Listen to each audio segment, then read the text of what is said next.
Franz-Olivier Gisbert va nous accompagner tout au long de cette édition spéciale, comme il le fait régulièrement ici. Franz-Olivier Gisbert, journaliste, éditorialiste, écrivain.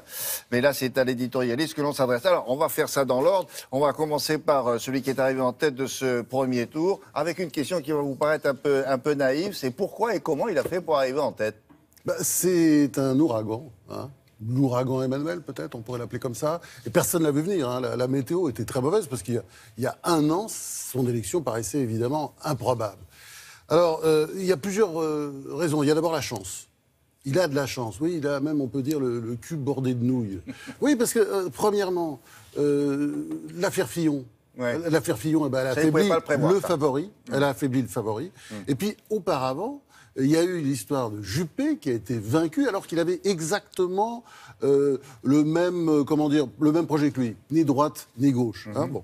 Alors ça, c'est le premier point. Il y a ensuite un autre point qui est que Macron incarnait le renouvellement. Hein, on est dans une période de dégagisme, sortez les sortants, enfin c'était presque le slogan. Et troisième... C'est le gars neuf. Oui, c'est le gars neuf, absolument. Et troisième point, c'est qu'il représentait aussi, je dirais, la fin des clivages. Hein, c'était le seul... Hein, c'est incroyable. Pour regarder cette campagne du premier tour, c'était le seul qui représentait à la fois la fin des clivages et le projet européen. Parce que c'était le seul européen de cette campagne. Ça, on l'a dit effectivement. De cette campagne. Le seul européen, c'est important. Bon, est-ce qu'on peut dire pour autant que là, on est lundi matin, le lendemain du premier tour, c'est plié, c'est gagné, on n'en parle plus?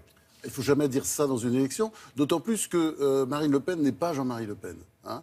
Il y a toute probabilité, il va gagner. Mais Marine Le Pen, on voit bien que, contrairement à son père qui était complètement étonné en 2002 et qui se demandait ce qui lui arrivait, qui n'avait pas prévu le coup, elle veut le pouvoir. Elle veut le pouvoir et vous avez bien vu, elle a déjà tendu la main aux mélenchonistes, elle va tendre la main à tous les anti-européens. Et apparemment, si on en croit, disons, leur score au premier tour, ça fait du monde quand vous additionnez tous les anti-européens.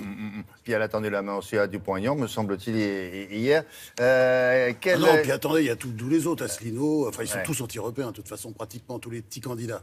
Par la salle. Quels peuvent être les principaux obstacles à Emmanuel Macron?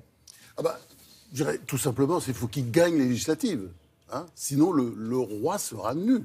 Hein, et donc c'était absolument la priorité pour lui. Ça n'est pas gagné d'avance, d'autant plus que les Républicains ont envie de prendre leur revanche. Et oui, mais justement, ils l'ont déjà menacé hier. Si vous n'appliquez pas le programme Fillon, vous êtes foutus. C'est ça. C'est curieux, non? Oui, c'est curieux, mais il faut bien voir la position des Républicains. Ils avaient gagné, ils devaient gagner. Et là, ça leur est passé absolument sous le nez. Il y a une forme de fureur aujourd'hui au Parti républicain. Bon, ça c'était pour Emmanuel Macron. Vous revenez parce qu'on parlera des autres? Bah oui, chacun son tour. Merci. À tout à l'heure.